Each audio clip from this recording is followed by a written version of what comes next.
Motorola மற்றும் Xiaomi பிராண்டுகளை தொடர்ந்து வு தனது ஆண்ட்ராய்டு டிவி மாடல்களை இந்தியாவில் அறிமுகம் செய்துள்ளது. வு பிராண்ட் டிவி இந்தியாவில் அல்ட்ரா ஆண்ட்ராய்டு டிவி பெயரில் அறிமுகமாகி இருக்கிறது. கூகுள் நிறுவன சேவைகளை வழங்கும் புதிய டிவி முழுமையான பொழுதுபோக்கு வழங்கும் என தெரிவிக்கப்பட்டுள்ளது. இந்தியாவில் வு ஆண்ட்ராய்டு ஸ்மார்ட் டிவி மாடல்கள் அமேசான் இந்திய அதிகாரப்பூர்வ வலைதளத்தில் விற்பனை செய்யப்பட இருக்கிறது.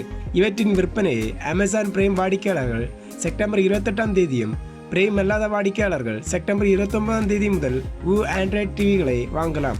வு பிராண்ட் புதிய smart TV Amazon Great Indian Festival விற்பனையின் போது விற்பனைக்கு வருகிறது. இதன் வு அல்ட்ரா ஆண்ட்ராய்டு ஸ்மார்ட் டிவி அளவுகள் மற்றும் விலை பற்றிய விவரங்கள் இதுவரை அறிவிக்கப்படவில்லை. இதில் 8GB இன்டர்னல் மெமரி வழங்கப்பட்டிருக்கிறது. இதை கொண்டு கூகுள் சேவைகள் மற்றும் செயலிகளை பயன்படுத்தலாம். புதிய ஸ்மார்ட் டிவியில் ஆண்ட்ராய்டு 9 இயங்குதளவும் ஆக்டிவாய்ஸ் சேவையும் வழங்கப்பட்டுள்ளது. அல்ட்ரா ஆண்ட்ராய்டு டிவியுடன் வழங்கப்படும் ரிமோட்டில் Netflix, Amazon Prime video, Hotstar, YouTube மற்றும் கூகுள் பிளே போன்ற வீடியோக்களுக்கான ஹாட்கீ வழங்கப்பட்டுள்ளது. மேலும் டிவியில் பில்ட்-இன் கூகுள் குரோம் காஸ்ட் வசதி வழங்கப்படுகிறது.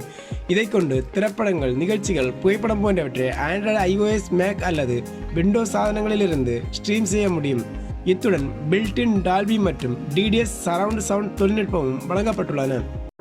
எமது தமிழ் டெக் டுடே அன்பு உள்ளங்களே, welcome to Tamil tech today. மறக்காம இந்த சேனலை சப்ஸ்கிரைப் பண்ணுங்க. அது மட்டும் இல்லைங்க, பக்கத்தில் இருக்க பெல் பட்டனையும் மறக்காம கிளிக் பண்ணிருங்க. தினம் தினம் புது புது அப்டேட் உங்களுக்காக நமது தமிழ் டெக் டுடே.